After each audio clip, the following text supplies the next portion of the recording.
It's my pleasure to have Julian talk at our seminar. Julian is a fellow at Cambridge.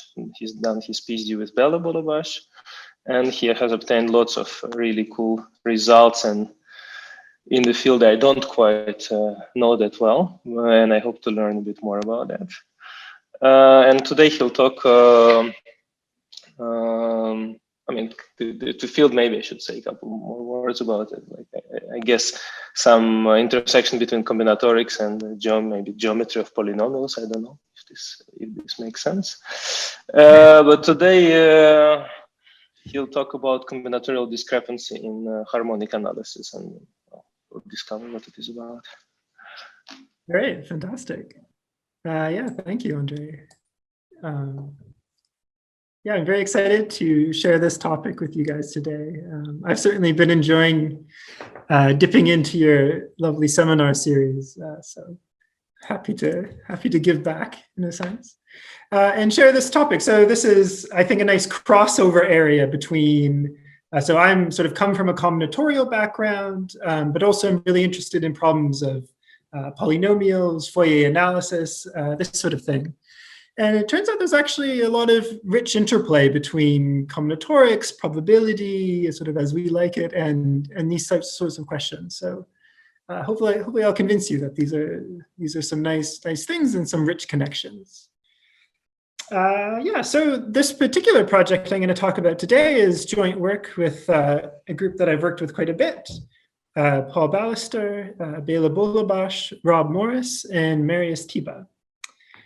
Yeah, so this is our results here are all joint with this group. Okay, so but to start out, I'd like to do something that has nothing to do with polynomials, and really just to wet the tongue a bit, to get a feeling of what's going on. So I have subsets of 2 to the n of size n, so half-size sets, n half-size sets. And the question is very simple. Can I find a coloring of this ground set of 1 up to 2n with plus minus 1s so that I minimize this maximum sum, right? So I'm looking at the sum along each of these sets A, and I want to minimize the maximum sum. Or the maximum, this is sometimes called the discrepancy, right? So how far away you're pushed from 0. Pushed from home. Right, so let's just think a little bit about this problem. Many of you will know this already, of course, but and if you're like me, you might ask, okay, well, what does a random coloring do? Seems like a good start. What does a random coloring do? Okay, well, if it's random, then along each edge has size n. So that random variable, looking at that sum along that edge, is going to have variance like n. Okay, so that means I have some sort of large deviation result. I have this sort of Gaussian tail. So the probability at least t is at most this thing. And if I want to sum over n sets, I need this thing to be like 1 over n. So t should be roughly root n log n. Okay, so basically, this is a proof that a random coloring gives you root n log n. And it's actually true that this is as good as this is the correct analysis for a random coloring. Okay, so this is a sort of familiar looking kind of answer, but interestingly, in this case, it's not the end of the story. And here I'd like to talk about this really interesting result of Spencer back from the 80s. Which says that you can do considerably better than the random example. And before I just tell you what that is, I should say that this was inspired by some really interesting mathematics going back to Roth, who was actually interested in solving Samaretti's theorem and looking at some weakenings of it. And then a really interesting idea was introduced by Joseph Beck. And then Spencer used this idea to prove the following, Beck's idea to prove the following. This random recoloring idea. That we can find a coloring that's not only root n, but gives me, root n log n, but has this root n. So a really significant win. And this, in a sense, is the end of the story here, because this is tight up to the value of this constant. It's not hard to construct examples for which this is tight. Okay, so this is such a lovely and basic question with some that led to some really interesting mathematics, and certainly has had many applications as this lovely result. But now I'd like to sort of jump back in time, and we'll see that there's a question of a similar nature that originated in from harmonic analysis going back to really Hardy and Littlewood. Okay, so here's my cool picture slide. It's my first time I've done this. Okay. So I want to introduce a few people here. So this guy here on the left is J.E. Littlewood, one of the mathematical greats, of course, of English mathematics and of the 20th century. And of course, here's our good friend, Paul Erdős.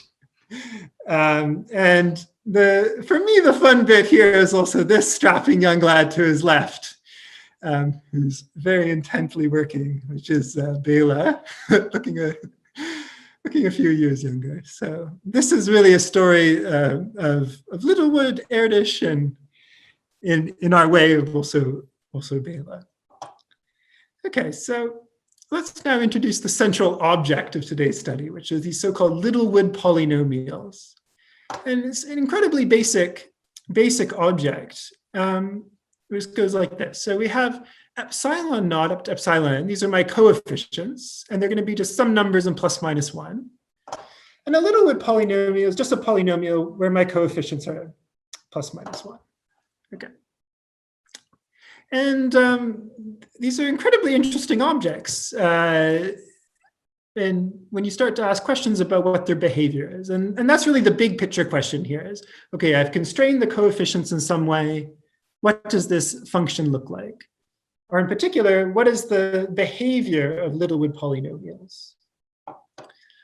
And just to give you an example of the kinds of questions you might ask about polynomials of this type, let me reach back even further in time from where we're going to be talking, which is another interesting question about what is the minimum of this L1 norm. Okay, so incredibly basic question. I take my polynomial, I shove e to the I theta in there, so I'm looking at it on the unit circle in the complex plane. And now I just want to say, okay, what can I say about the average modulus on the unit circle? So this question originates with Hardy and Littlewood. Oh my God, maybe even 1919 or something. And proving that this quantity tends to infinity is even really a genuine theorem. But Littlewood asks, okay, what's the minimum of this sort of thing? And conjecture that the minimum is attained when we take all of the coefficients the same. Okay, so something like that. And this was actually proved up to a constant. So I should say that this thing is roughly log n. It's not super important for us, but log n. And this was proved up to a constant really after a series of efforts and lovely ideas, many lovely ideas by Konyaga and McGehee, Pingo, and Smith. In the 80s, really big results, and independently Konyaga. Okay, so it's interesting that even this very basic question about constrained polynomials leads to some really serious mathematics. Okay, so this is not the subject of today's talk. Today's talk, I'm going to be interested in what are called now flat Littlewood polynomials. Okay, so what is this question? This question is basically how close can a Littlewood polynomial approximate the constant function on the circle. Okay. So let me break that down a bit. So here's my polynomial, and I'm interested in it on the circle. So I'm going to shove this e to the I theta in there, right? So that's my circle. And in fact, for the rest of the talk, I'm going to be on the circle. No, so I'm just going to sneakily redefine f to be this trig sum. Right, so this is these trigonometric polynomials. And my question is that we're going to be interested in today is how close can this be to a constant function? Okay, so let's dig in even more to this. If I integrate the square of this thing around the unit circle, right, so I average the square on the unit circle, I get n. Okay. This is just a consequence of Parseval's inequality. It doesn't actually even matter for today, but basically you can, if you just write this down, you get n. Okay, this is or Parseval or whatever. But the important thing for us is the following. So this is n, and this is just some sort of average. So there's going to be some point when you're at least root n, and you're going to have some point when you're at most root n. So if you're going to approximate a constant function, it better be root n. So the more refined version, well, now I'm making some sense of what this question means, is how close can we have to root n? Okay, so let's look at some pictures, because I'm a cool picture person now. All right, so this this I stole from Lisko, who I should say did a huge amount of computation on these polynomials, and looking at his results are actually quite useful for us. And his paper on his computations. So this is a random-like polynomial, and let me explain what this drawing is. Okay, so this is the cool complex plane here. So this is real axis going this way, imaginary axis going this way. And I've normalized it so that, well, it's normalized so that this one is root n, right? So that's the appropriate scaling. So 1 root n, 2 root n, and so on. And this big squiggle, what is it? So I'm looking at the value of f theta as I drag theta from 0 to 2 pi. And so for each theta, that's just some number in the complex plane, and that traces out some crazy arc. And that arc is actually spinning around the unit circle a bunch of times. In fact, it's going to be roughly half the degree, so like roughly 60 times. And it's zooming around. Okay, so for example, this point out here looks kind of like it's on a circle of radius 2 root n, right? So it's a bit bigger than flat. Whereas these points look like it's getting actually quite close to 0. Okay, so this is sort of what a typical polynomial, the yarn ball for a typical polynomial is. So here is another example. This is, again, due to Lisko, who found the best polynomial of degree 50. So this is the flattest possible polynomial of degree 50. So with the best upper and lower bounds. So he's looking at minimizing the discrepancy between upper and lower bounds. And this is actually really, really quite interesting. So you see there's this huge hole cut in the center. And this is really a big significant hole, right? So this is some half or maybe even 0.6 of times root n. Big hole in the center where you don't go. And even you don't go too far away from root n. All right. So end of pictures. So this inspired the definition of well, I don't know, this picture. This like one way of formalizing this is defining a flat polynomial. So we say a flat polynomial is when I have a constant ratio between the maximum and the minimum value. So there's some constant. So really, there's a sequence of polynomials is flat if it's always within a constant. The max and the min is always within a constant ratio. All right. So Erdős in the 50s asked this very basic question, which is, do flat Littlewood polynomials always exist? Right. So is it possible that this thing is only has constant distortion on the unit circle for all degrees n, all big enough degrees n, really? And this problem was taken up by Littlewood according to Bela, he thinks it's a problem that Littlewood should have asked. So I don't know how you feel about that, but it's a problem he should have asked. So it was certainly taken up by Littlewood, and he wrote a series of papers on it and clearly thought quite a bit about it, and ultimately conjectured it in these papers that these polynomials should exist.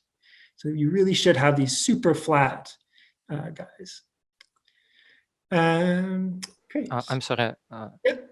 Yeah, is it obvious that you cannot have asymptotically root n without a constant? No, that's not at all obvious. That's not at all obvious. Yeah, yeah. In fact, he also conjectured. So you have anticipated a later slide. He also I'm not sure if he conjectured, but the question was, can you take C1, C2 to be one plus little o1? Yeah, that's a very natural question. Right. And in Littlewood's, so Littlewood at the end of his career was urged to publish his collection of problems, his his own curated problem list, and this is his well-known, somewhat occult, but certainly well-known in the field. Some problems in real and complex analysis, and in this book he devotes several pages, among the most he writes about, to this problem of flying flat Littlewood polynomials. And in this section, he writes that he's made many attempts to find a flat Littlewood polynomial. Of course, he doesn't call it a flat Littlewood polynomial, so I put this based on f, but all in vain. So clearly he tried quite hard.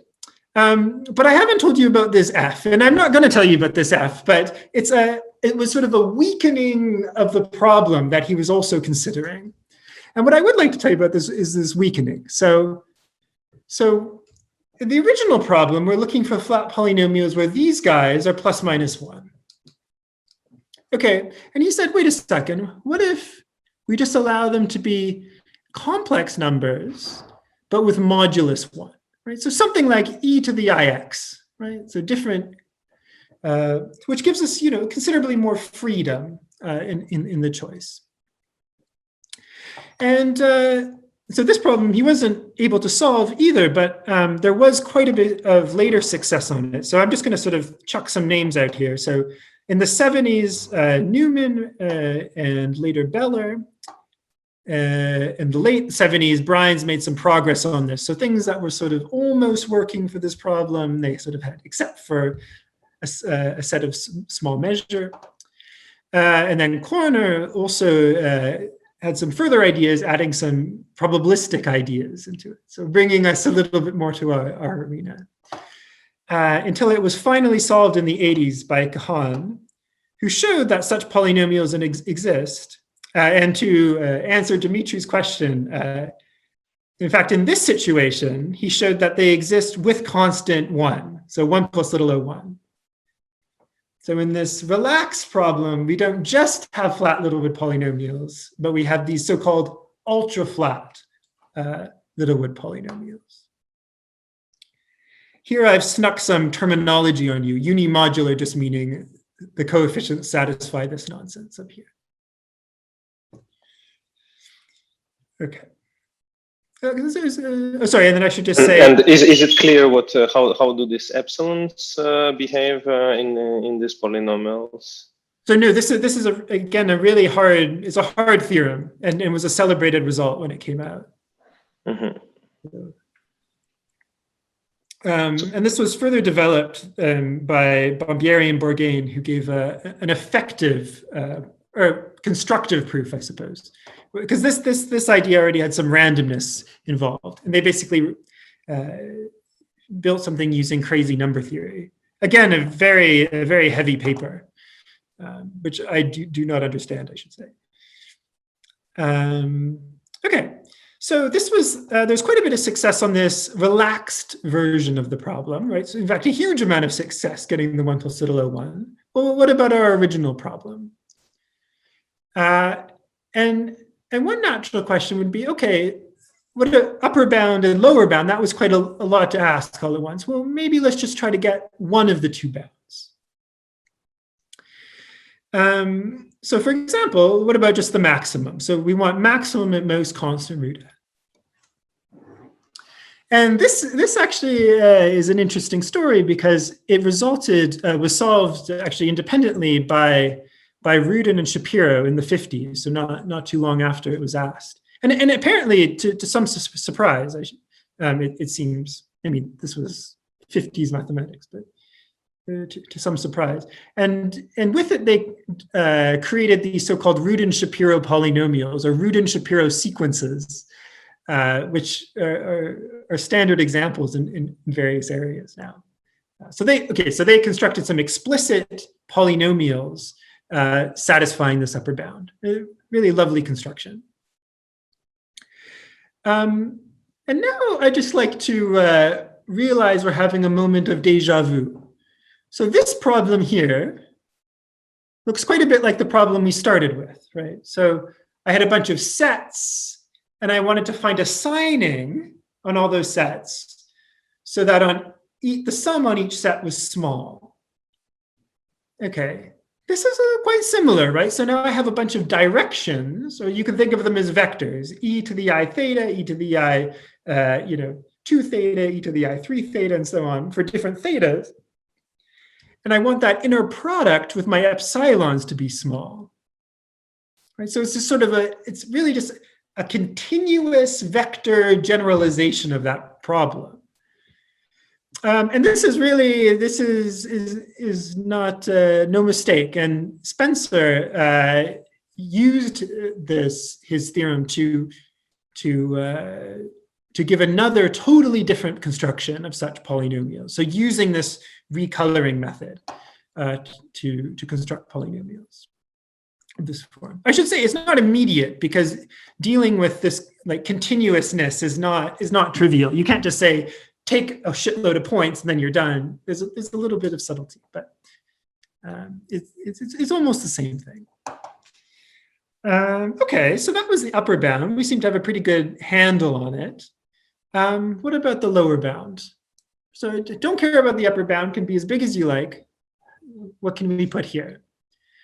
And the only result that is known to this effect is this following result from the 70s. And while this seems okay, you might say, okay, 0.4, that's not so far from 0.5, right? So not too bad. But unfortunately, the proof doesn't give us much insight into the problem, because what they do is they take a very special polynomial of degree, I actually don't even remember, degree 10 or something, and then they just tensor it with itself a whole bunch of times, just do some little trick to get a whole sequence of polynomials. So it doesn't really give us much insight, even to getting any kind of lower bound here. So it seems like the lower bound, and as we'll see going forward in the talk, the lower bound seems to be the more mysterious of the two. Okay, so now I'd like to advertise the main theorem of this talk, which is due to myself, Paul Ballister, Bela Bulabash, Rob Morris, and Marius Tiba, which is a resolution of the conjecture of Erdős, or the conjecture of Littlewood in the question of Erdős, which basically just says flat Littlewood polynomials exist. So you really can construct these objects. So I'd like to discuss a proof of this, or at least get a sketch of a proof of this construction in this talk. And as we'll see, it really uses a lot of these ideas, really probabilistic thinking and combinatorial thinking. So while I really like to stress, while it seems like this funny harmonic analysis stuff, it really is combinatorics with a few derivatives and things flying around. All right, so the way I'd like to start thinking about this problem is to start thinking, first of all, something that doesn't work, but is a good friend to us all, which is what happens for the random. So I think this is really a good place to start with this having ideas about this problem. Okay, so if I just choose my epsilons, just totally IID in plus minus 1, and then I ask, how does this thing do? Okay, so what's the upper bound, what's the lower bound? Whoops. Okay, so the maximum again, we can certainly see by applying Chebyshev, or sorry, not Chebyshev, but Chernoff, right? So we can choose a bunch of points, say like n squared points around the unit circle, a mesh on the unit circle, and evaluate the polynomial at those points. And now we can apply Chernoff at all those points, and we certainly get an upper bound of the same type we saw for the random coloring in the beginning, root n log n. So it's the same thing, we just need to take a mesh. And this is no mistake. So this is really the answer up to constants. Okay, so there's a log n flying around, but I'd like to sort of say that was pretty good progress, right? That random does pretty well. Okay, so what happens to the lower bound for random? And here we actually see a totally different behavior. So then what we'd like is there's actually 1 over root n. So this is not a mistype here, right? So we would like root n, but we actually get something extremely small. We get 1 over root n. So basically this random polynomial gets ridiculously small in the unit circle.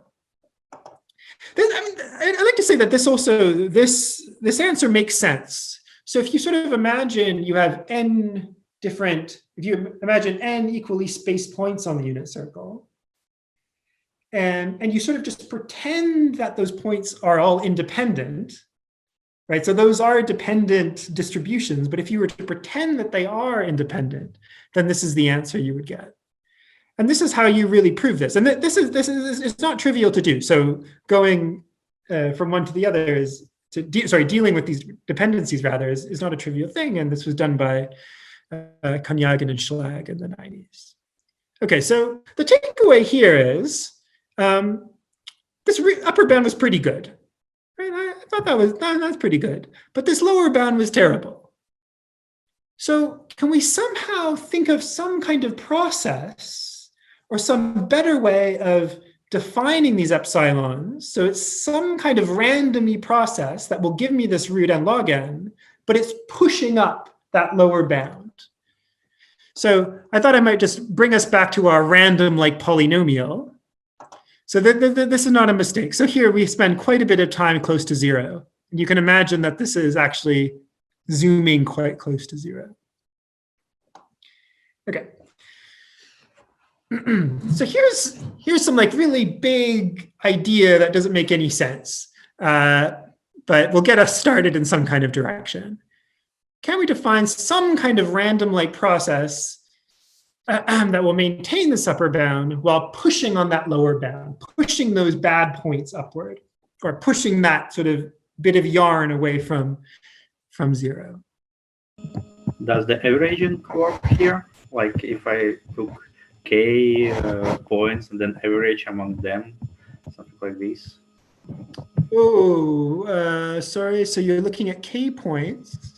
Yeah, so I define the process that I pick randomly k sets, multi-sets, and then it will not change the maximum drastically. It was the same order, but probably. Yeah, you probably need something stronger than that, I would imagine. Yeah, that's an interesting idea.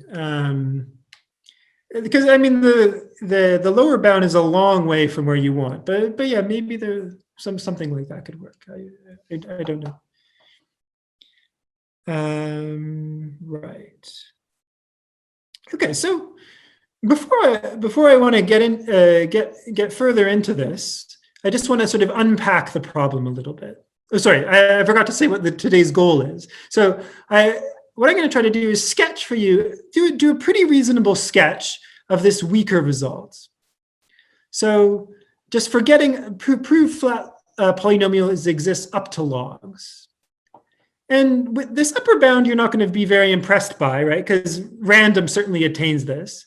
But what you should be more impressed by, I would suggest you're impressed by anyway, is this lower bound, right? So this is something, even this is a new thing here.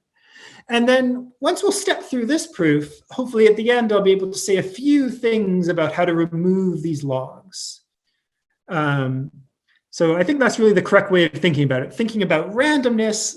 Randomness is sort of great up to some logs, and then we'll think hard about how to remove those logs. Okay, so this is our goal today. Hopefully I can convince you that this is true. Okay, so let me just set up the problem a little bit so we put our hands on things. Okay, so here's my polynomial. I'm just assuming that it's even. It doesn't matter. Because if I have for all even, clearly just adding an extra term is not going to change. That's just going to have change the modulus by at most 1. So nothing's happened. So let's just assume it's even. No assumption. Okay. And now this was a bit of an abuse here. So I can sort of multiply this thing by e to the minus I theta or whatever it is, right? And that's just some constant that doesn't change the modulus as well. And I get a polynomial like this. So this should say e to the I minus theta. But let's just imagine we redefine it like this. I'm just symmetrizing slightly. Okay. Again, nothing has happened. Nothing has happened. Just rewriting things.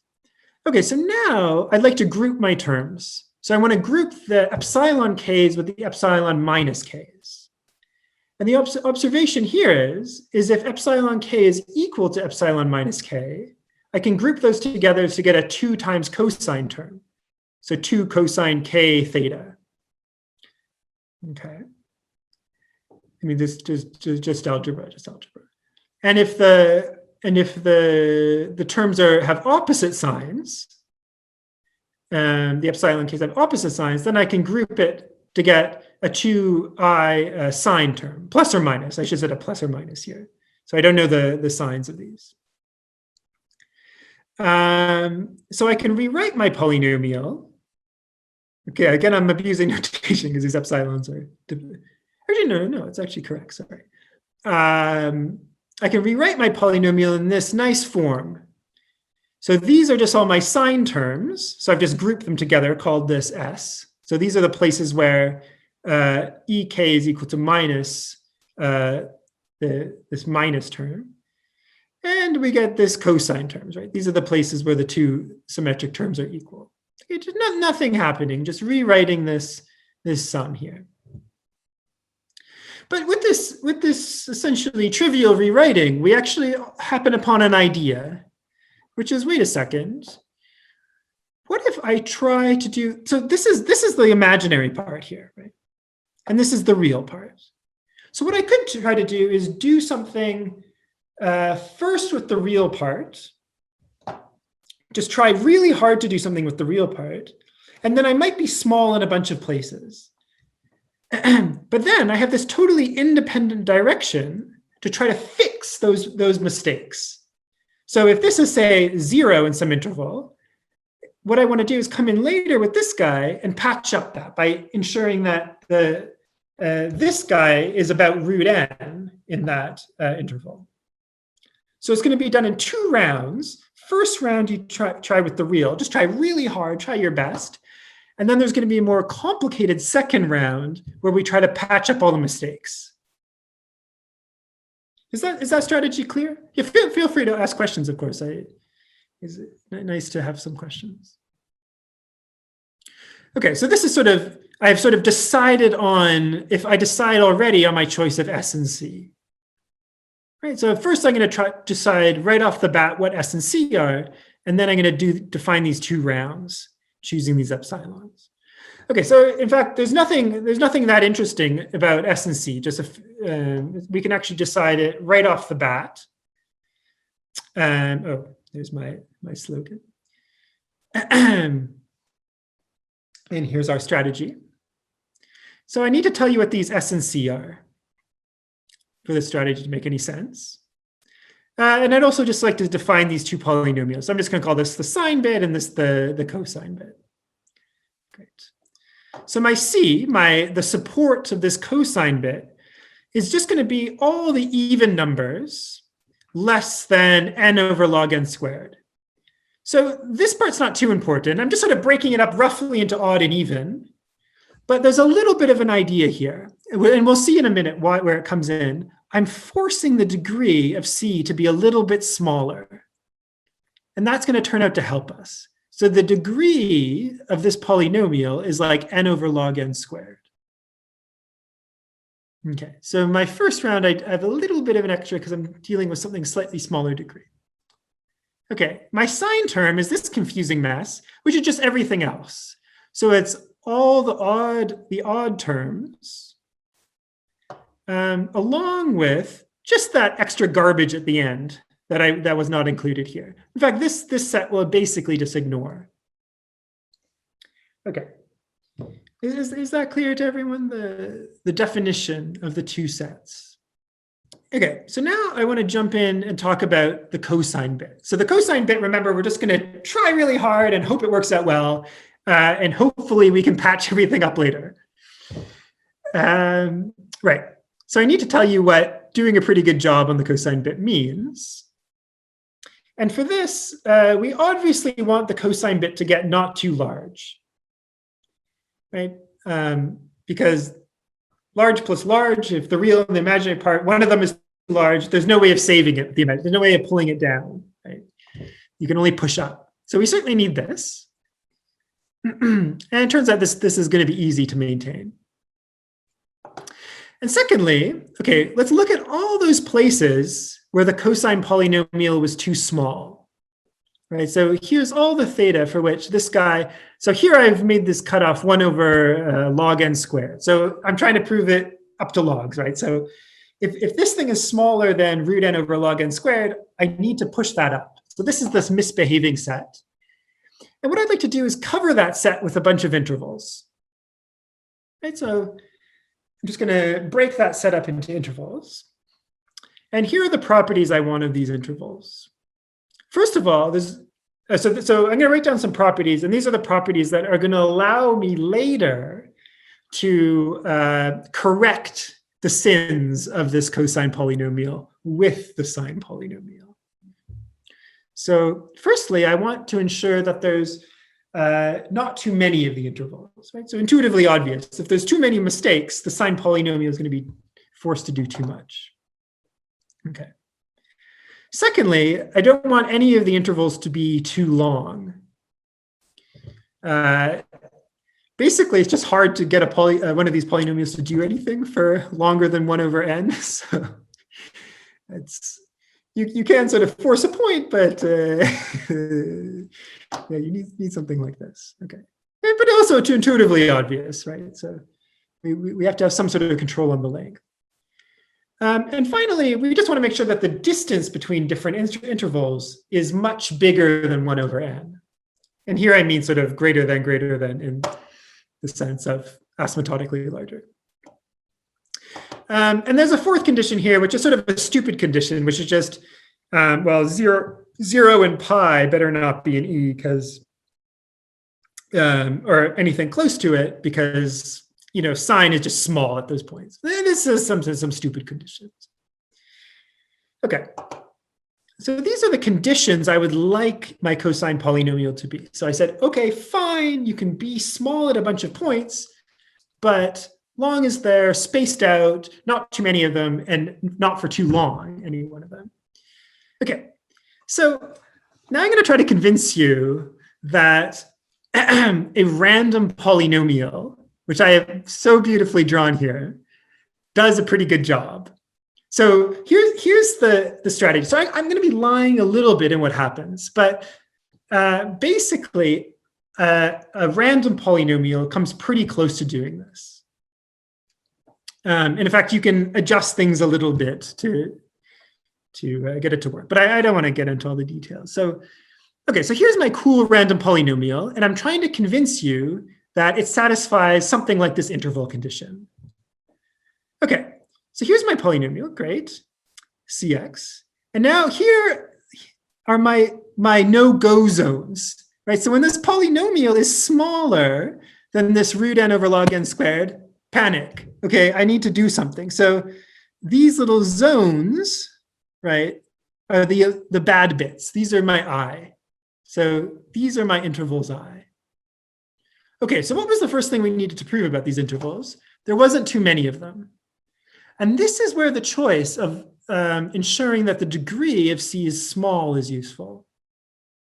So remember, C is not degree n. The degree of C is like n over log n squared. Okay, so that's a polynomial of degree n over log n squared. So that means the number of times it's going to cross, say, this line is at most n over log n squared, right? A polynomial can't cross any given line too many times. It can't have too many solutions. Okay, and that's true also for this one. So that means the number of these intervals is at most n over log n squared. Okay, so if we go back, that's, oh, we even get an extra squared. Okay, don't take the powers of log too seriously in this bit, but yeah. Okay, so okay, so there's not too many intervals. Great. Okay, so now I need to convince you that none of these intervals are too long. All right. So I've zoomed in here to one of these intervals. So here's our cool cosine polynomial zooming across this forbidden region. Okay, so this is the lines, of course. And I want to examine, say, the derivative at this point x naught. And it turns out, since this polynomial will be moving pretty quickly across here, it's going to look approximately linear in this small interval. So this is, again, not 100% true, but let's say typical. And, well, what's the derivative? So I can calculate the derivative at this point. If you just think about it for 1 second, you'll see the derivative is something like a constant times n to the 3 over 2. Right, so this is just a trivial probability calculation. And we also expect that this constant behaves, okay, I took absolute value, but behaves like the absolute value of a normal. Okay, so it's really nicely behaved, something like this. Okay, so if this thing is moving super fast here, and in between these 2 points, we expect this distance to be like 1 over n log n squared. Right? This is just from this number here and this number, putting these 2 numbers together. Right? And that's exactly what we wanted, right? Well, it's actually with a bit of extra room. So we have this interval we expect to be like 1 over n, length smaller than 1 over n. So, Julian, sorry. So this derivative property, it's just because of the randomness of the. So how do you use that that it crosses 0 here? Or is it? Yeah, so I'm cheating a little bit. So I'm like secretly conditioning on, like, you might be like, oh, Julian, you're choosing the 0 and then you're looking there, which is a cheat, right? Because that depends on the randomness. It turns out this is more or less a legal thing to do. Yeah, so this is still heuristic. I'm just sort of waving my hands through this bit, trying to convince you that this is a natural thing to do. So the derivative is like Cn to the 3/2 in most points, or? Yeah, exactly. So its average value is like this. Okay. It's actually possible. You will certainly actually have zeros where it's significantly smaller, but this is where my cheat is, and I'm just going to figure. Okay. Yeah. You will always have some very close zeros. Sorry? Well, for random polynomial, we will have close zeros, which are very close to each other. Right. That's correct. Yeah, but this is also fine because I could just enlarge this interval a little bit. The problem would be is if I have a whole string of these zeros that are forcing this interval to be very long. But basically, this can happen. And I'm not going to totally justify that. But basically, if you have lots of zeros that are too close, then it sort of higher derivatives have to be large. And so you can get exponential tail bounds on them. So they will happen, but they'll happen exponentially seldom, or whatever you say, like less and less. Okay, so you could actually modify the statement a little bit to make it all work. But I'm sort of working on a heuristic level here. But yeah, thank you. There certainly are exceptions to this situation. This is a typical situation. Okay, any more questions about that?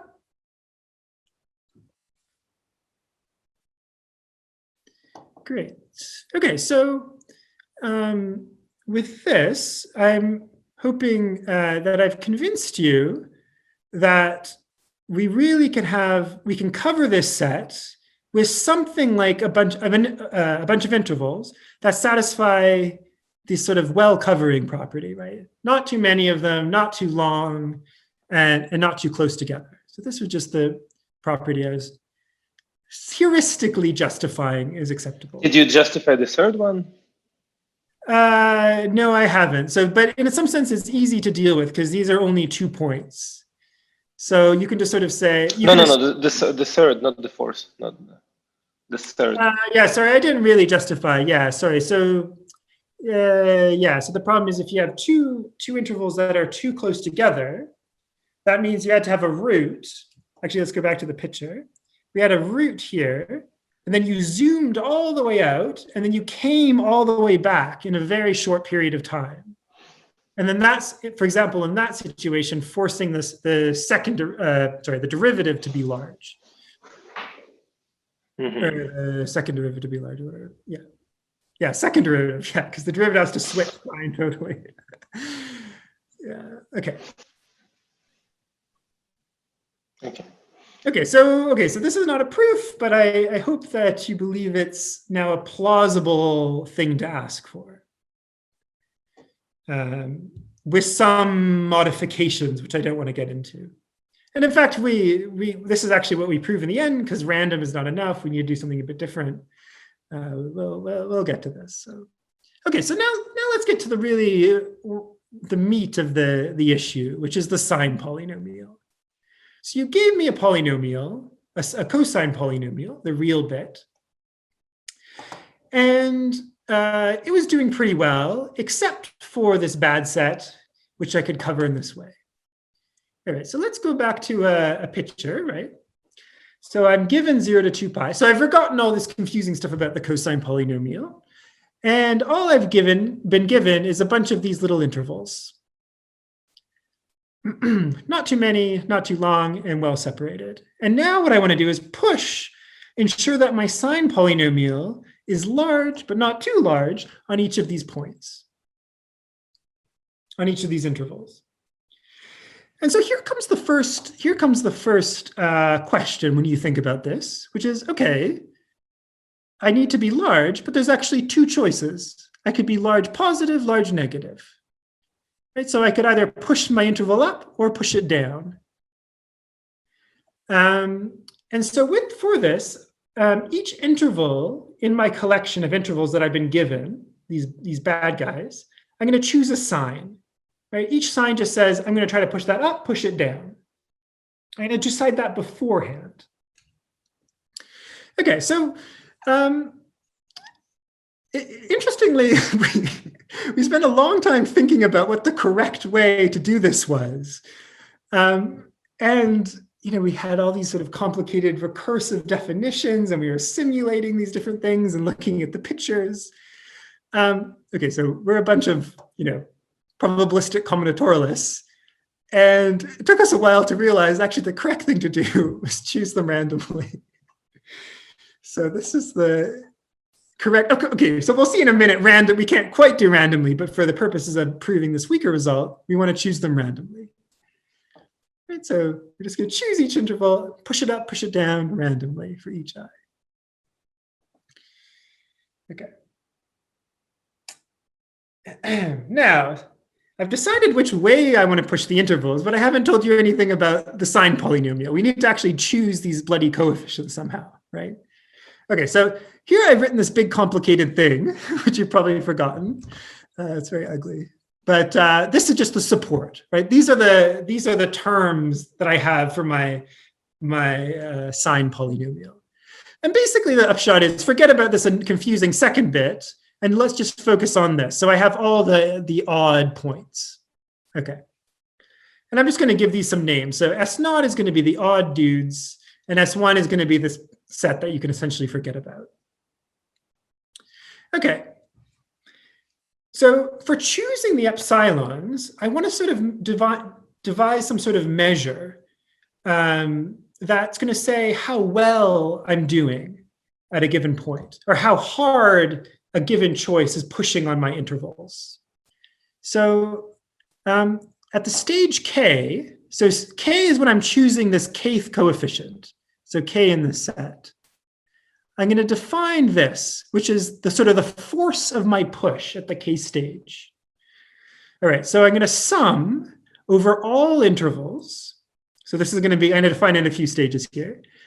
And I want to sort of decide which direction I'm pushing. So it should depend on which direction.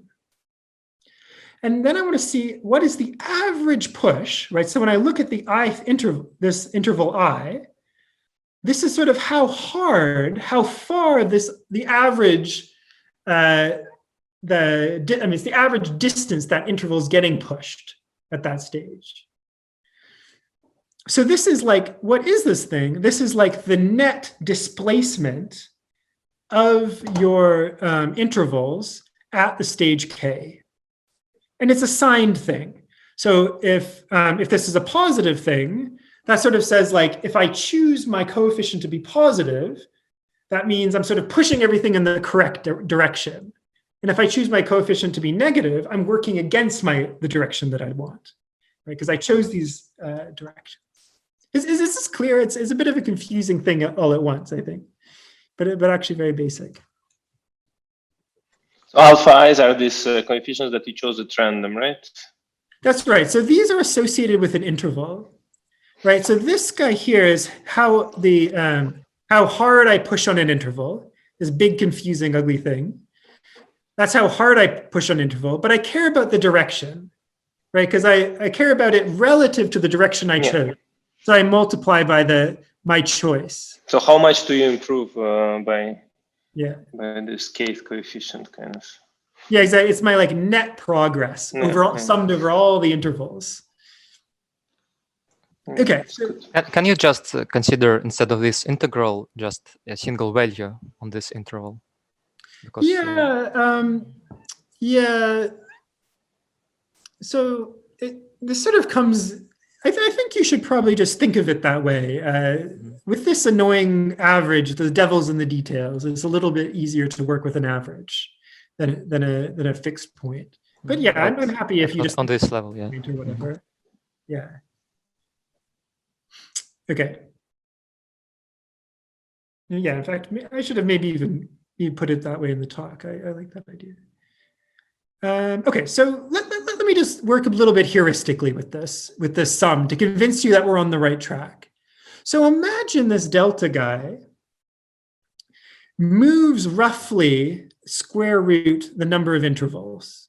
Okay, this makes sense as an amount of progress. Why? Because this big average integral junk, this is roughly 1. We expect this thing to be roughly 1. And now I have this capital I terms, but it's a random sum.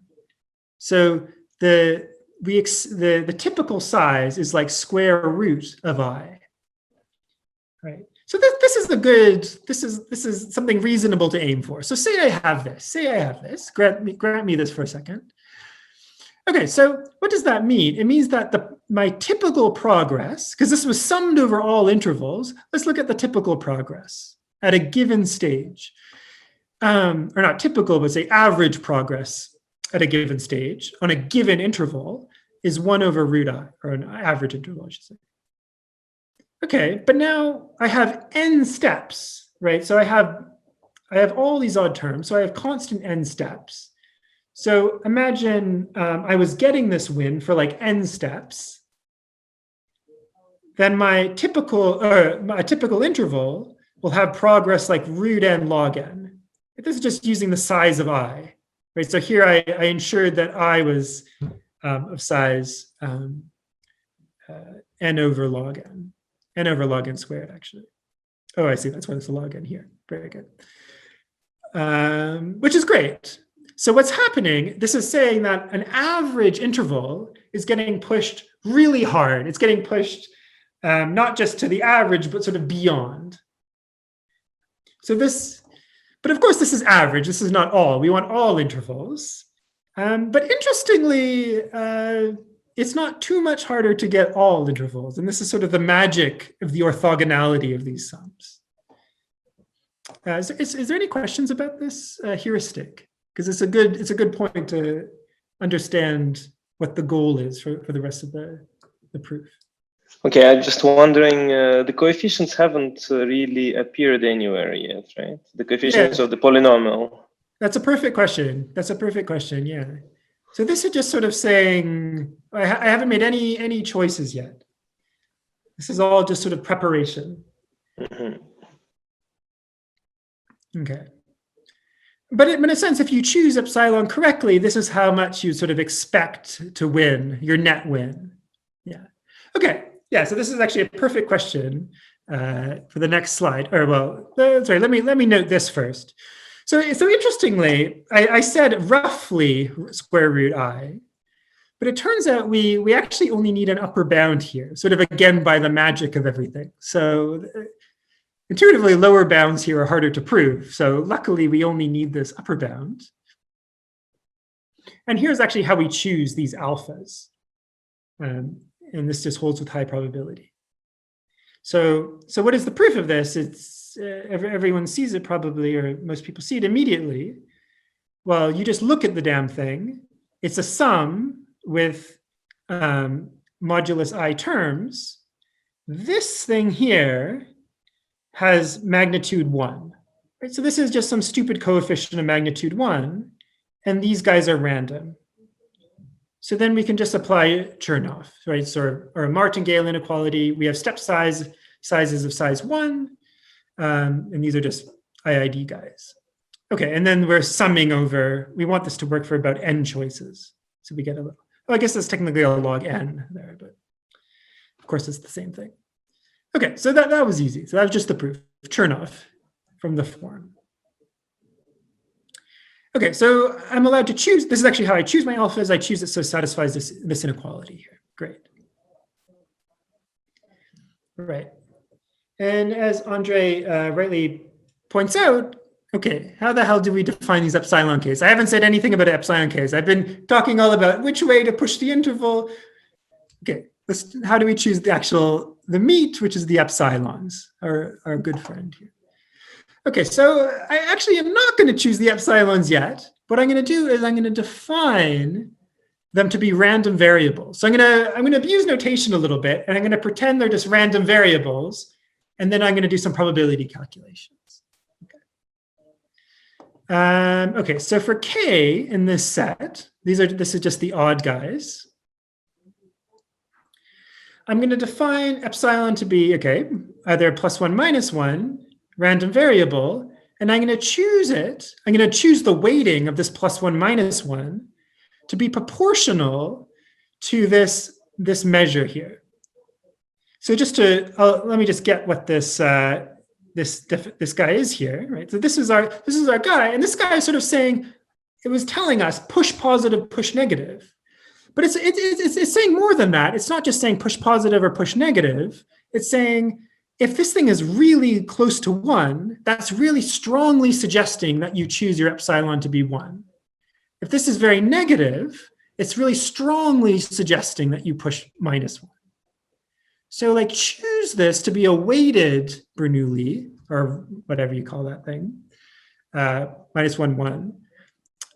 To be this. Okay, and now here's, of course, where we needed the upper bound, because this I've just shoved the upper bound here. And in order for this to make any sense, your expectation better lie, right? It's a -1, 1 random variable. The expectation better lie in this interval. Otherwise, it doesn't make any sense. So that's why I needed this upper bound. Okay, so there is. This is how we define the epsilons, like a probability distribution on the epsilons. And the upshot is going to be, this works with high probability. So this renormalized thing works out with high probability, or with this cool weighting. All right. So I'm sorry, I should say there was also this other S1 set. And for this, I'm just going to sort of choose them randomly. This is just garbage. I'm just getting it out of the way. It's not pushing in any way, any particular direction. And now we're almost done. So we're really just one basic calculation away from finishing the proof. So I'll go slowly through this last calculation, which will prove the following theorem. or a claim. Okay, so what does this say? Let's focus on one particular of my offending intervals in I. So I'm going to call it J to be, this is my interval that's singled out. And let's take this theta in J, right? So this, I need to make sure that I push it really far. My sine polynomial better be big on this. My claim is that actually the expected value of the sine function at this point is quite large. So the expected value at this point is like bigger than root n log n. Right, so that's great. That's like quite far away from 0. So this choice of root n log n is not a coincidence, because what I'm going to want to do, so let me just run ahead, assume this claim for a second. How am I going to want to apply it? I'm going to want to just take a union bound over all points in intervals. Okay, I can't take a union bound over all points because there's infinitely many, but I can choose a net. So choose like a bunch of n² 1 over n squared space points. And now apply Chernoff. Okay, we know that you're close to your average, but we need to make sure that that noise in Chernoff is drowned out by the average. So if we rig this so this constant is large enough, then that will drown out any noise when I'm taking my union bound over all those points. Okay, so this is really just the whole key. Okay, should I maybe I'll just ask it. Is that clear? Is the first the meaning of the lemma clear, and then secondly, sort of how you jump to the end once you have this lemma? Well, it's good for me. I don't know. Maybe for the students, it would be some students. It would be better to have more explanations. I don't know. This I'm not sure that everybody is so familiar with this type of net arguments. This kind of taking many points. I don't know. Well, maybe it is. Maybe clear. Okay, I mean, this at least it seems like a natural thing, maybe.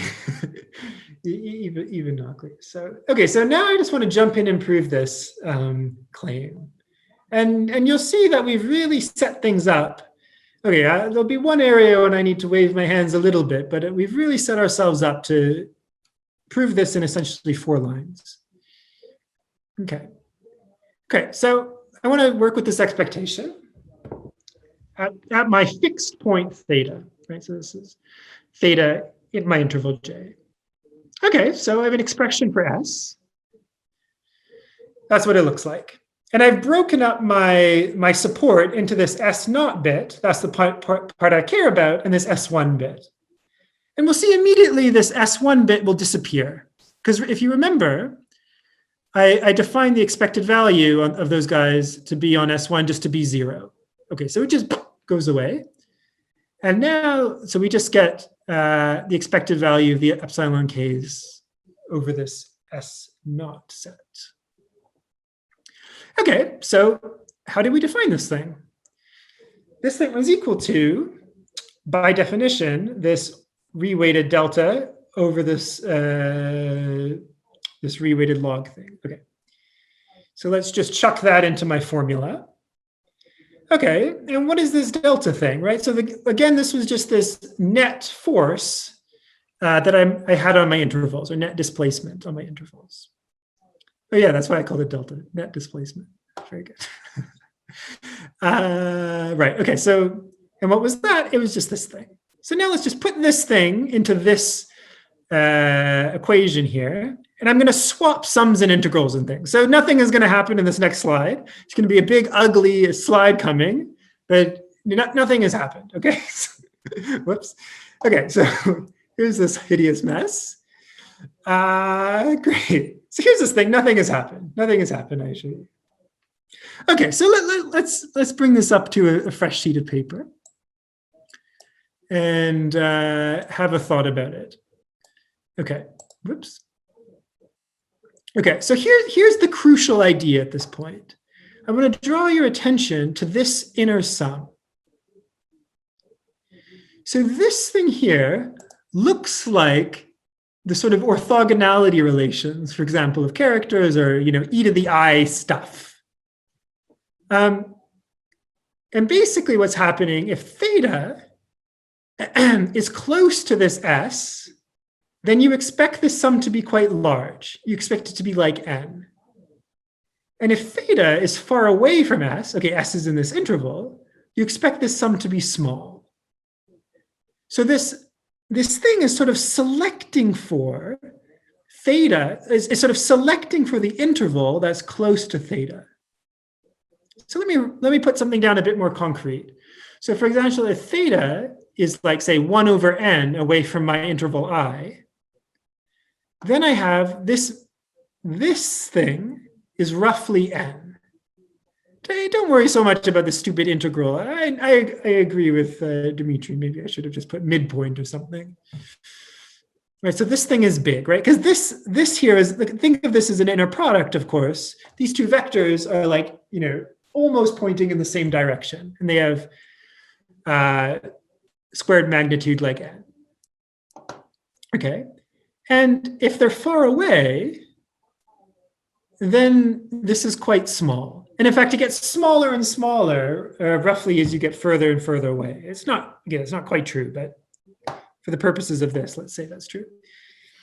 Okay, so now what's happening is this is basically like some kind of rough indicator of theta in I.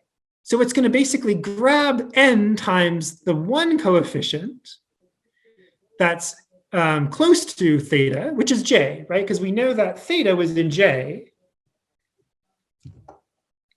So it's going to grab that coefficient in j, okay, minus a bunch of other stuff.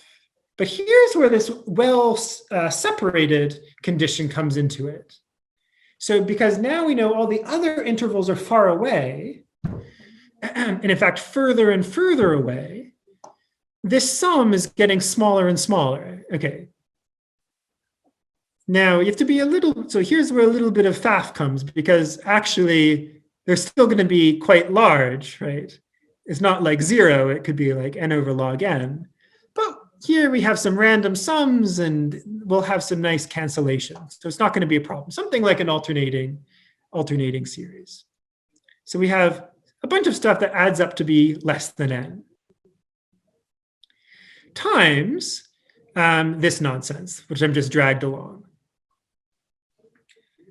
Okay. And now we just need to remind ourselves what this is, right? So I, right, that's just the number of intervals. There was about n over log n squared intervals. So that puts us that this whole thing is up to some adjusted constant, right? There's some cancellation here, or which is roughly root n log n.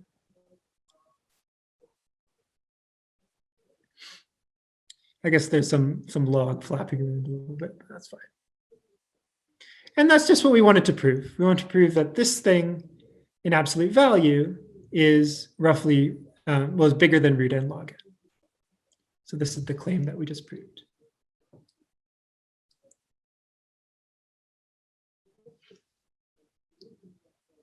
Was there any questions perhaps about that last derivation? All the ingredients are kind of coming into it there. So maybe I'll just put it. Okay.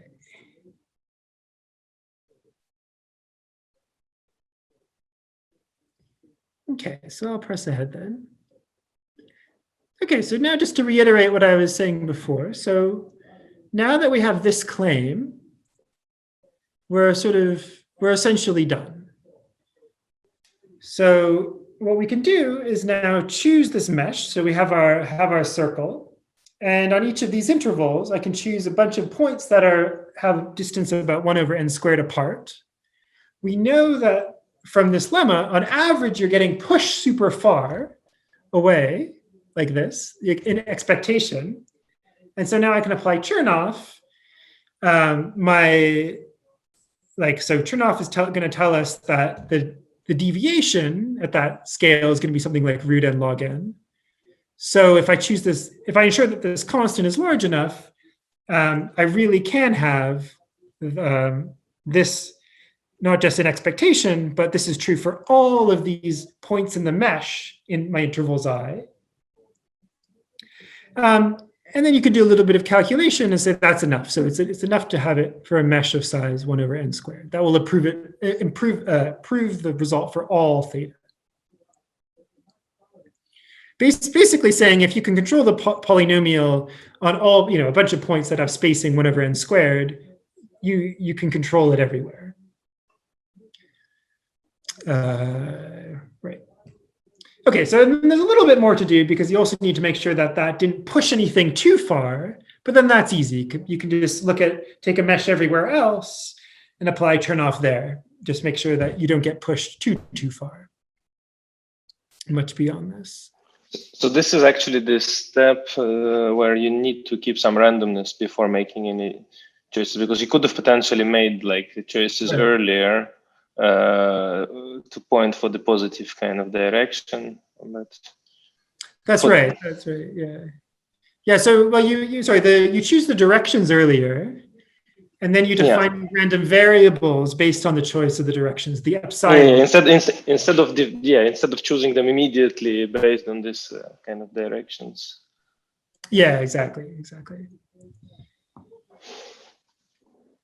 And so this is basically it. So just to recap the broad strategy, first we just chucked down some cosine polynomial that did a pretty good job. Okay, I was lying a little bit here about what's going on, but it can be made rigorous. And then we defined a sine polynomial that dealt with these annoying bits where the other thing was small. So the sine polynomial comes to the rescue and pushes up on these intervals. And so what I've proved is this sort of up to logs version of the flat polynomials result here. Okay, so it looks like I actually got a 1 over root logs on both sides. Or maybe I needed a log there, but up to logs, polylogs. Okay, so to finish, I'd like to just say a few words about how to get rid of these logs. Right, so this was a pretty complete proof of how to do everything up to logs. And then, sorry, I should say this is genuinely how we thought about it. We spent a lot of time thinking about just trying to do it up to logs. And then after we had that essentially down, sort of hunkered down and tried to get rid of them. Okay. So there's basically 3 places where we're losing a log. So let me just outline those. It's good to think about anyway. So these loggy places. First, the construction of the cosine polynomial. So we know a random polynomial has its maximum value at most root n log n, or is roughly root n log n of a random polynomial. So we're going to need to do something different for this cosine polynomial. We need something that doesn't get too big in that initial value, and then, sorry, in the cosine place. The second was the selection of the directions. So if you remember, we always had this log, this log I, magnitude I flying around, and that was because we applied Chernoff to this delta to make sure the delta thing didn't get too big, my average displacement. So we actually lost a log in our choice of the directions. And that makes sense, right? We use randomness for the choice of the directions. And then finally, we lost a log when we selected the epsilons. Right, so finally, just at the end of the day, we used a mesh, used Chernoff, and we're losing a log again in the final selection of the epsilons. I should say in the sine polynomial. Okay, so first of all, there's a very natural idea here. So I started the talk exactly talking about how to get rid of a log in a situation like this, right? There was this lovely theorem of Spencer. How can we use that here? And the answer is we can use that. So it's a little bit different, right? So now we don't necessarily want it to always be small. In fact, okay, so for the choices of the alphas, we do want something quite similar to this. But the choices for the epsilons, actually, you want it to, you don't want it to be small, but you want it to be near its expected value, right? So you have a bunch of random variables, you look at their expected values, and now you want to make the choice close to the expected value. And it turns out that we didn't have to do anything new here. These results really do exist. But there's a problem. Because if I look at, so this set for m sets, so it's the same theorem, I've now just replaced this n with an m. So now I have m different sets. I get a log m over n here. So when m was n, of course, this log disappears. In fact, it doesn't make sense because it makes it 0. But okay. So 2 m over n, fine. So, but I kept saying, oh, I need a mesh of size 1 over n squared, 1 over n squared, which means I need something like n squared points to evaluate it at. So when I go to choose my epsilons, I actually have many more points, and the log reappears, annoyingly. So for this, we actually need a different idea. And the idea is, instead of choosing this mesh, work again at endpoints. Okay, endpoints is allowed. We get our log back. And now work at those endpoints, but also work at the derivative, and the second derivative, and the third derivative, and the fourth derivative, and the fifth derivative, and so on, all the way up to the nth derivative. And you sort of throw all of those into this calculation. And while it seems like I just made it much, much worse, I actually made it better. Because as you go up in the derivatives, the amount you need to control them decreases a lot. So if you look at sort of a weighted version of Spencer's argument, where I sort of am slackening up this constant for different sets. So I say I have lots and lots of sets, but this constant is sort of decreasing exponentially on those sets. Then I can get away with that. Okay, so there's some sort of weighted version you need to do, and that weighting, you work with derivatives instead. Okay, so the second place, all right, so this actually deals with these two problems. And this is really the correct idea. So the appropriate version of Spencer, which is really just this morally, plus a few ideas working with derivatives and so on, allows you to get rid of those logs. For the cosine polynomial, it's another problem. So this is something else. So here, really what we'd like to do is take a cosine polynomial, sort of roughly of degree n. I put n here, but I mean roughly of degree n. I really mean in C, coefficients in C. It has this upper bound everywhere, and it satisfies this crazy interval condition. So I think morally what the correct answer should be in this situation is you should be able to choose a random cosine polynomial satisfying this upper bound, right? You should be able to sort of like, among all those examples, and for example, Spencer's theorem gives you exponentially many examples of such polynomials. You should be able to sort of sample among those uniformly, and I'm sure you could prove some sort of interval condition. It seems a very natural conjecture. And it seems like it should work, but we actually didn't know how to do this. I think it's quite an attractive question, but it's not something I know how to do. So instead, we were able to actually just cook up some explicit polynomial, actually based on the Rudin Shapiro polynomials from 1950 to be this cosine polynomial. Okay, and with all that together, we get this result, proving that flat Littlewood polynomials exist. So let me just conclude by mentioning one further question, or maybe it's two, I can't remember. Do ultra-flat Littlewood polynomials exist? So we proved this theorem with two different constants here that differed by a factor of about 2 to the 200. Or something, yeah, 2 to the 200. can you put a 1 there? Then this problem has certainly has a distinguished history, going again back to Littlewood. Sorry, this is just our result for contrast. And even the sort of almost everywhere version of this is known. So another weakening of this problem is, can you just do it for the L4 norm?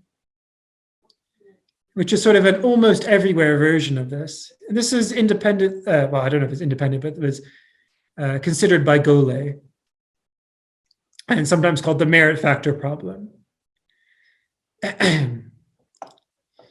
And it's an almost everywhere version just by Chebyshev. So you can apply Chebyshev inequality to see this. Okay, so I think I'll just leave you here with this. The main result that we talked about today was this result of myself with this group of Ballister, Bolabosh, Morris, and Tiba, where we showed flat polynomials exist. And I'll just put this other sister question up, still very much open, which is, do ultra-flat Littlewood polynomials exist? Yeah, so thank you very much, and I think I'll stop there.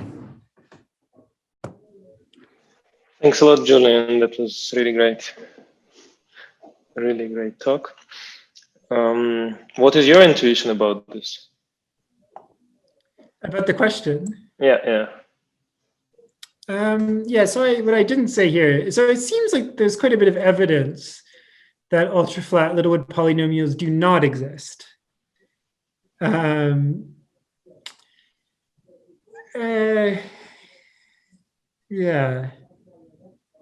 I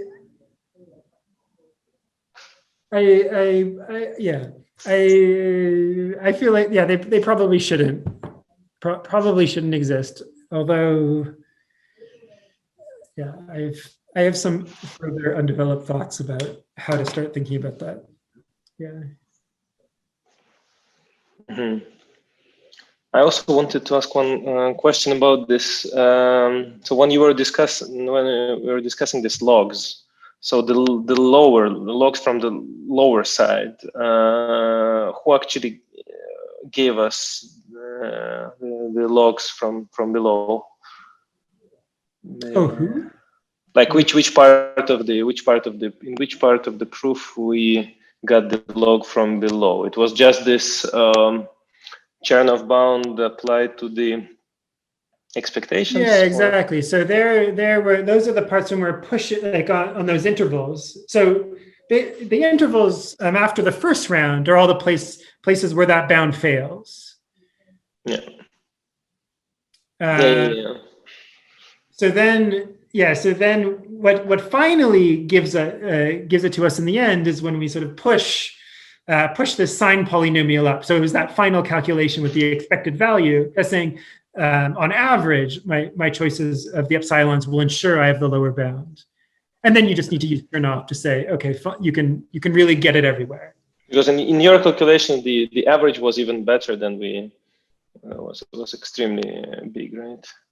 Yeah, so you need to be a little bit bigger because you need to sort of push it further than the noise of like there's the randomness in the choice. So and this is fixed, and this part is also fixed with the idea. We're pushing it like extra hard, so there's no problem with those guys. And this log is fixed with dispenser, with this dispenser kind of idea. With the so it's that log sort of, first you need to fix the cosine bit. Oh, sorry. If it's just the lower bound, let me think. So yeah, so if it's just the lower bound, yeah, you could do random. Yeah, you'd need the dispenser, and yeah, with the sort of you're working with derivatives and stuff instead of. But yeah, basically that. Okay, the derivative dispenser. Yeah. Okay. I also believe that in this construction, you were using a small amount of exponents for cosine polynomial, and so the lower bound on average will be smaller than √n by some log. So you have exceptional set the union of intervals where it is extremely small, but on average it will be quite a bit smaller than the root n. So actually, so what you try to say is that to get really a root n, you cannot exclude this last. I mean, you cannot stop at n over log squared n coefficients, right? Yeah, very good point. Yeah, so there you basically need to only leave constant. Yeah, so basically the degree of that polynomial has to be small constant times n. And then that hurts the upper bound because now a random polynomial will have a maximum that's like root n log n. So then that forces you to do something different in that region. But your polynomial is explicit, as I understand. Yeah, that's right. So for that, we actually use an explicit thing. And the condition on the bed intervals would also change to some big constants everywhere, or big or small constants, right? Yeah, exactly. Length of one constant over n, and between them is big constant over n, something like that.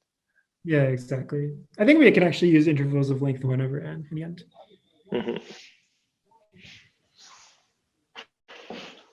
Okay, so many more questions?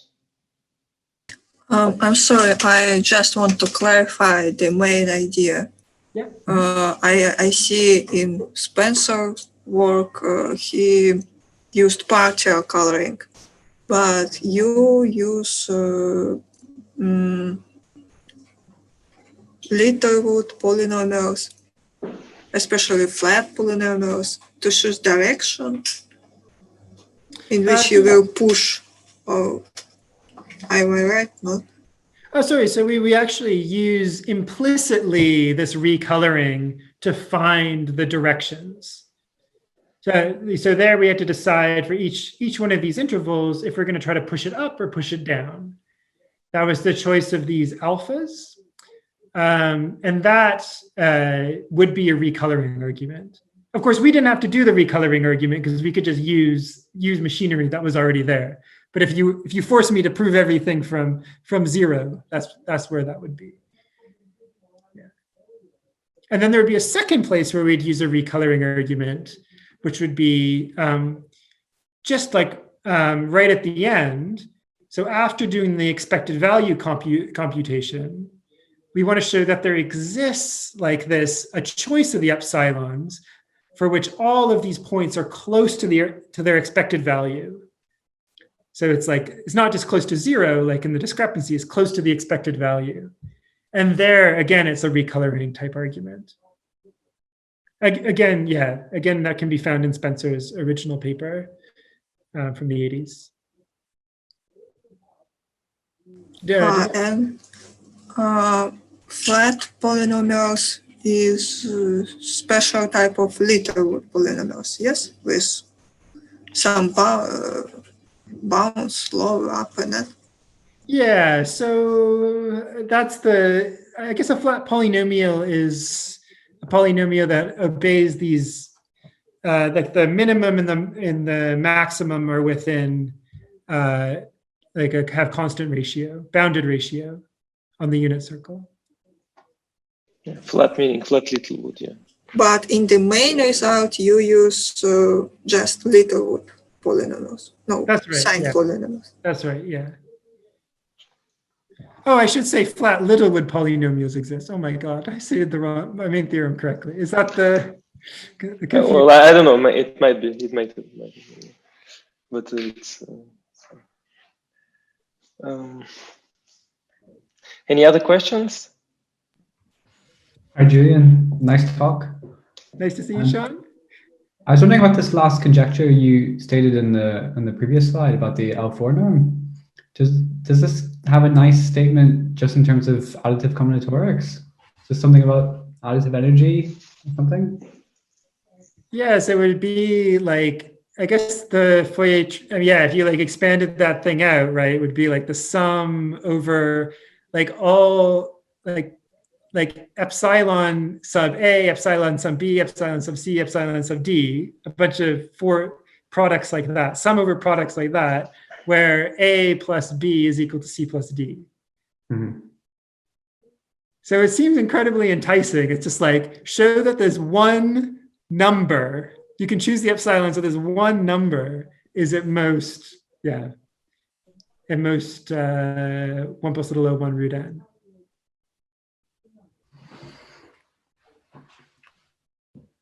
Seems seems pretty. In fact, there you automatically have the lower bound,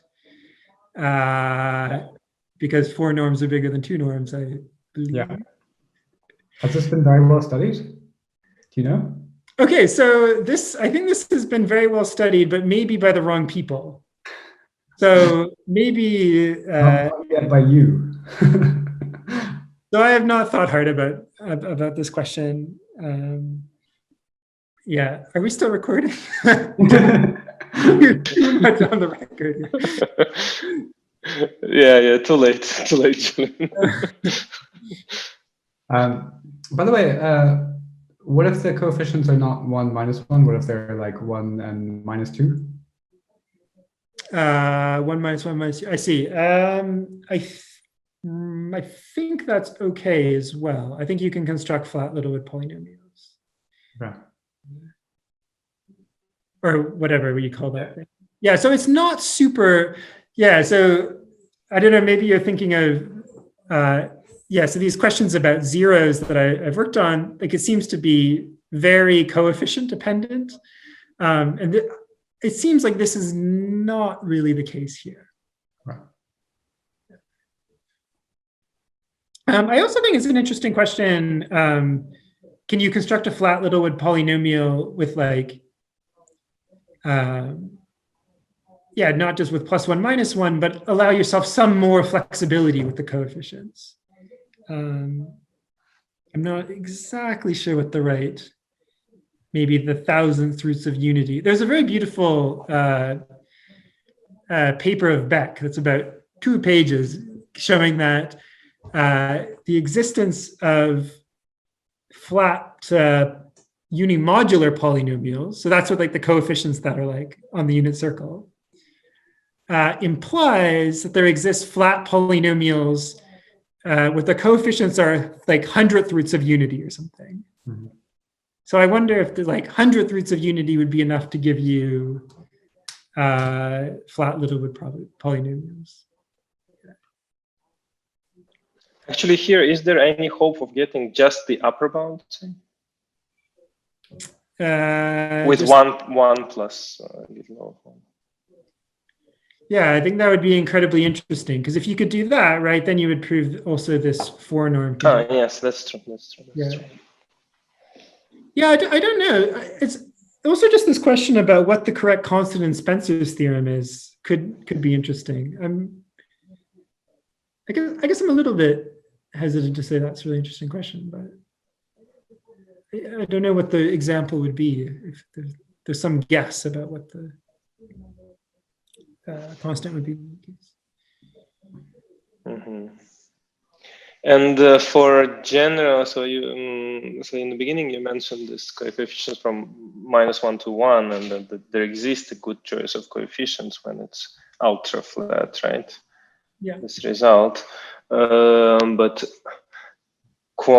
kind of quantitatively, if you choose this coefficients at random, then it would be extremely bad, right? Or is there any understanding of what happens if you choose them randomly?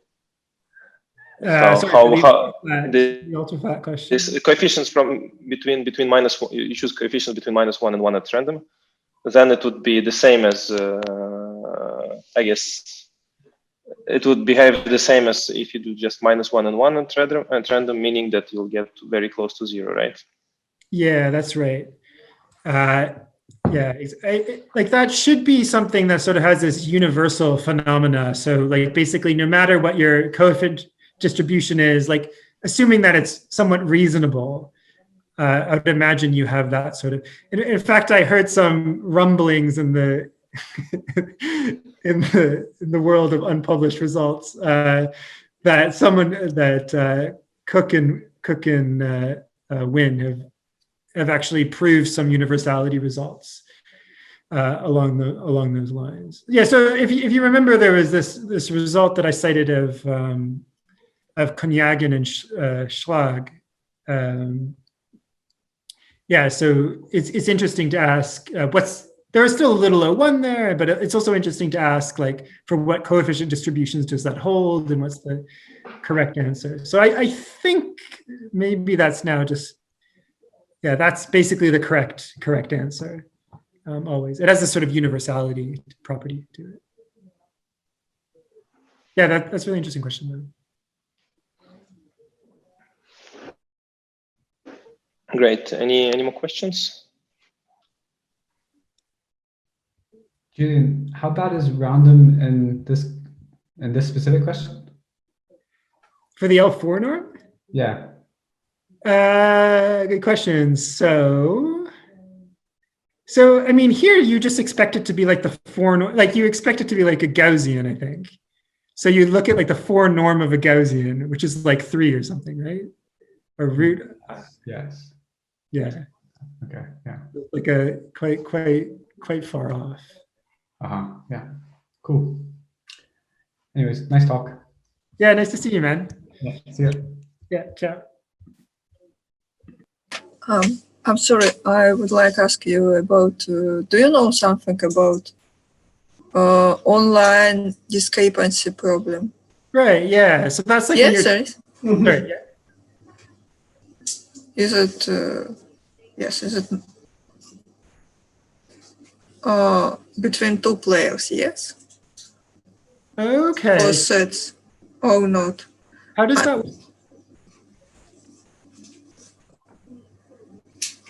Okay, my question: are there any articles on online discrepancy problem when one player constructs family and another player should assign science? Yeah. So okay. Yes, sir. Yeah, I think there might be a. Okay, so let me think about that. Yeah, so I think there's a paper of Spencer as well on this question. So I think the setup that he considers there is like, yeah, so one player is giving, yeah, so you have a bunch of sets and one color, or yeah, so one, how does it work? I think it's like one player is building a bunch of sets one at a time. And then the other player is like coloring, trying to keep the discrepancy small. And it is known. Yes. Yeah, so there I think it's known that you need the log. So if you can't like look ahead in any way, you need the log. You need what? Sorry, so you need the log. Ah. So you can't do better basically than random. Let me right at the beginning.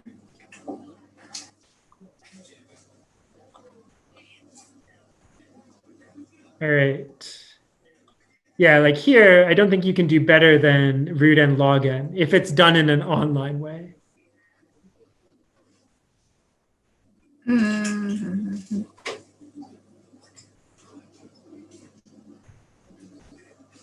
Okay, thank you.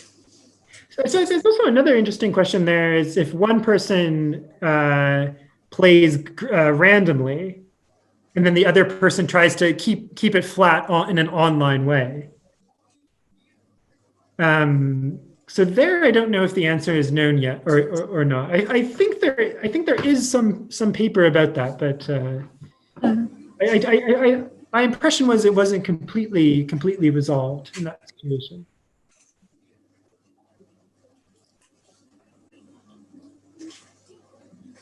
Thank you. Yeah, thank you very much. Thanks a lot, Julian. It was extremely interesting. Yeah, it was a pleasure. Yeah.